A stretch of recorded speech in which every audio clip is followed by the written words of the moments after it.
দুইটা ভয়ঙ্কর পাপের কথা বলে দেই। এই দুইটা পাপে যারা আসক্ত হয়ে আছে তারা তওবা করে ফিরে আসলে পরেও সারা জীবন তাদেরকে এটা সাফার করতে হবে। কথা বুঝতে পারছেন না?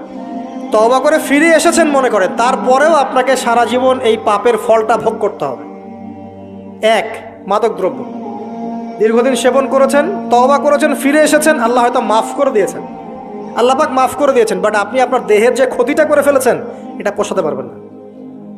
এক নাম্বার। দুই, তখন আপনি যদি বিয়ে করেন আপনি স্ত্রীকে সন্তুষ্ট করতে পারবেন না। হ্যাঁ।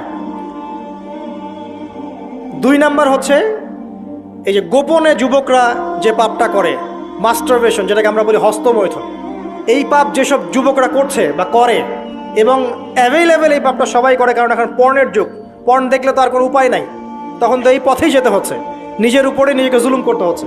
যারা হস্তমৈথুনে অভ্যস্ত হয়ে গেছে এরা যদি তওবা করে ফিরেও আসে, শরীরের যে ক্ষতিটা হয়েছে এটা পূরণ হবে না কখনো।